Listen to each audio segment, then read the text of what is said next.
कभी कभी खौफ बाहर अंधेरों में नहीं, बल्कि हमारे अपने घर की चार दीवारी के अंदर, हमारे बिल्कुल करीब सांस ले रहा होता।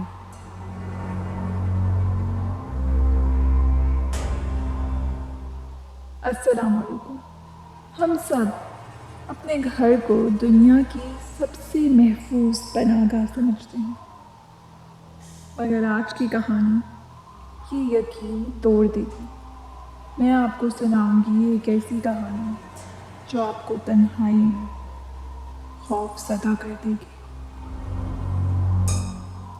ये कहानी है लाहौर के पौश इलाके के एक पुराने बड़े से घर की और सना की, जिसे खामोशी से डर नहीं लगता था, मगर इस रात खामोशी ने चीखना शुरू कर दिया। सना की शादी को अभी कुछ ही अरसा हुआ था। इसका शौहर अहमद अपनी बैंक की जॉब के सिलसिले में अक्सर शहर से बाहर रहता था। ये घर बहुत खूबसूरत था। ऊंची छतें, बड़े बड़े रोशनदान और सहन में लगा हुआ एक पुराना नीम का दरख्त। लेकिन इस घर में एक अजीब बात थी। घर के पिछले हिस्से में एक कमरा था जिसे स्टोर रूम कहा जाता था। मकान मालिक ने चाबी देते वक्त सख्ती से कहा था कि बेटा, इस कमरे का ताला ख़राब है, ये खुलता नहीं है और इसमें सिर्फ पुराना कबाड़ है, इसलिए इधर जाने की ज़रूरत नहीं है। सना एक सुलझी हुई खातून थी। इसे इन बातों से फ़र्क नहीं पड़ता था, मगर जब वो घर में अकेली होती तो इसे महसूस होता कि घर की फ़ज़ा बदल सी जाती है।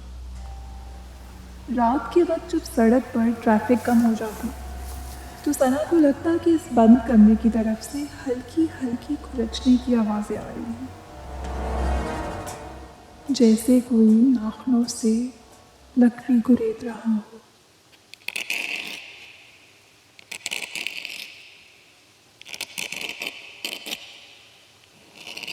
पहली 2 रातें तो सना ने इसे चूहों की कारस्तानी समझकर नज़रअंदाज कर दिया, मगर तीसरी रात मामला कुछ और था।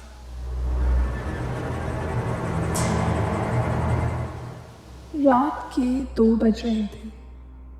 बाहर जोरों की बारिश हो रही थी और लाइट गई हुई थी। यूपीएस की मध्यम सी रोशनी में घर के साए लंबे और डरावने लग रहे थे। सना लाउंज में सोफे पर बैठी किताब पढ़ रही थी कि इसे लगा किसी ने इसका नाम पुकारा है। सना।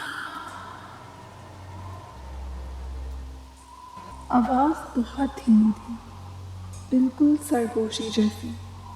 सना चौंकी। घर में तो कोई नहीं था। उसने सोचा शायद हवा का शोर है। वो दोबारा किताब पढ़ने लगी। थोड़ी देर बाद फिर वही आवाज़ आई, लेकिन इस बार यह आवाज़ लाउंज के दरवाजे से नहीं, बल्कि इस कॉरिडोर से आई थी जो उस बंद कमरे की तरफ जाती थी। सना, दरवाज़ा खोलो। सना का दिल जोर से धड़कने लगा। आवाज़ किसी अनजान की नहीं थी। यह आवाज़ बिल्कुल अहमद की थी, इसके शौहर की आवाज़। वापस आ गया, लेकिन इसने तो कहा था वो कल आएगा, और अगर वो आ गया तो दरवाज़ा खटखटाने के बजाय पिछली तरफ से आवाज़ क्यों दे रहा है? सना ने हिम्मत की, मोबाइल की टॉर्च जलाई और आहिस्ता आहिस्ता गैलरी की तरफ बढ़ी। हर कदम पर फर्श की लकड़ी के चिड़चिड़ाने की आवाज़ सुनाई दे रही थी। वो इस बंद कमरे के दरवाजे पर पहुंची। वहाँ खामोशी थी, गहरी भारी खामोशी। इसने कान दरवाजे के साथ लगाया, अंदर से किसी के भारी सांस लेने की आवाज़ आ रही थी।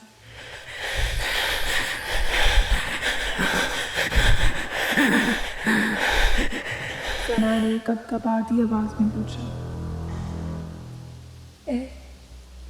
अहमद, क्या आप अंदर हैं?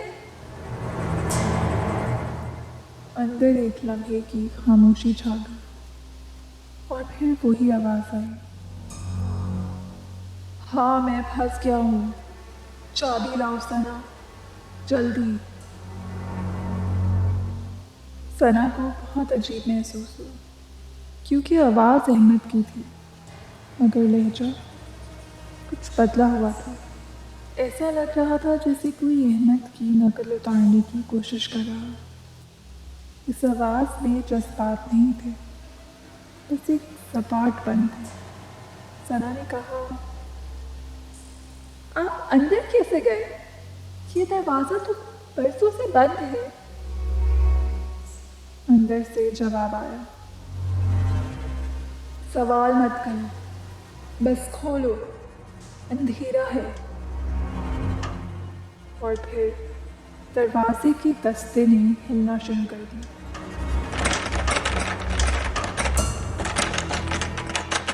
कोई अंदर से हैंडल को पागलों की तरह मरोड़ रहा था। हालांकि अहमद ने कहा था वो फंस गया है, मगर जिस ताकत से हैंडल हिल रहा था वो किसी आम इंसान की नहीं लग रही थी। सना डर के पीछे हटी। इसका जहन खतरे की घंटी बजा रहा था। इसने फौरन अपनी जेब से फ़ोन निकाला और अहमद का नंबर मिलाया। फ़ोन की घंटी जा रही थी। दूसरी तरफ बंद कमरे के अंदर से भी मोबाइल बजने की आवाज़ आने लगी। सना का खून जम गया। इसका मतलब अहमद वाकई अंदर है। क्या वो किसी मुसीबत में है? इसने फ़ोन कान से लगाया। कॉल उठा ली गई। हेलो अहमद। फ़ोन पर अहमद की आवाज़ आई, मगर वो बिल्कुल पुरसुकून था और पीछे ट्रैफिक का शोर सुनाई दे रहा था।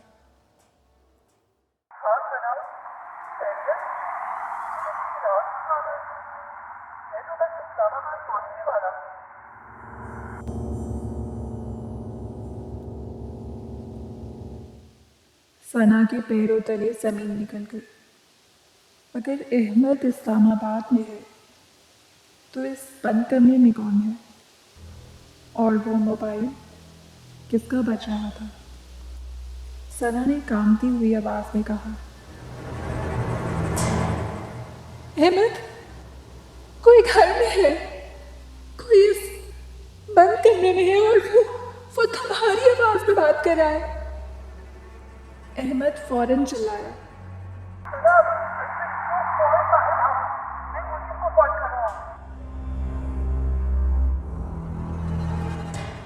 लेकिन तभी लाइट आ गई और सना ने देखा कि इस बंद दरवाजे के नीचे से कोई चीज़ बाहर आ रही थी। वो धुआं नहीं था, पानी नहीं था, वो लंबे काले बाल थे। किसी के बाल दरवाजे की दरार से बाहर फर्श पर रेंग रहे थे।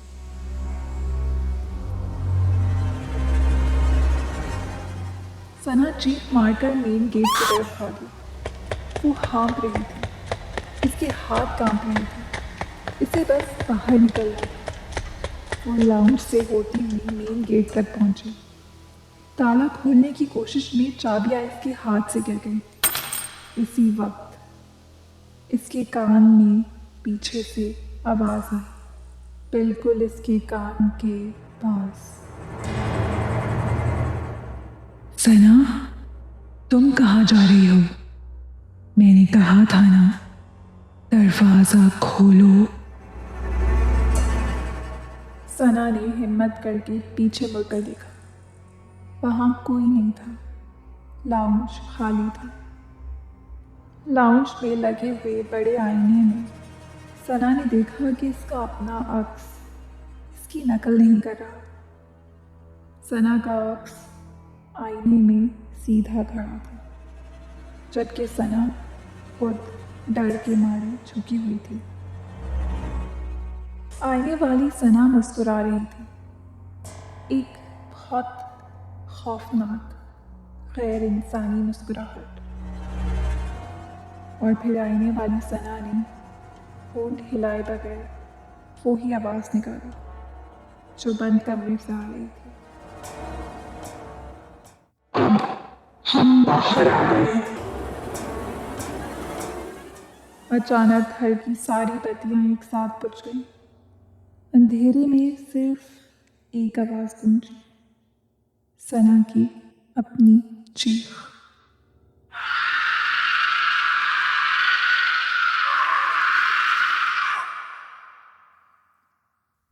पुलिस जब पहुंची तो घर खाली था। दरवाज़ा अंदर से बंद था। स्टोर रूम का ताला वैसे ही जंगालूट था और बंद था। जब इसे तोड़कर खोला गया तो अंदर सदियों पुरानी धूल और जालों के सिवा कुछ नहीं था। ना कोई मोबाइल, ना कोई इंसान। सना कहाँ गई कोई नहीं जानता, लेकिन कहते हैं इस पॉश इलाके में जो कोई इस घर के पास से गुजरता है, इसे अक्सर बारिश वाली रातों में एक औरत की आवाज़ आती है जो किसी को पुकार रही होती है। मगर डरने की बात यह है कि वो आवाज़ सुनने वाले की अपनी आवाज़ होती है। तो अगली बार जब आप अकेले हैं और कोई आपको आपके नाम से पुकारे, तो जवाब देने से पहले सोच लीजिएगा कि पुकारने वाला इंसान है या कुछ और।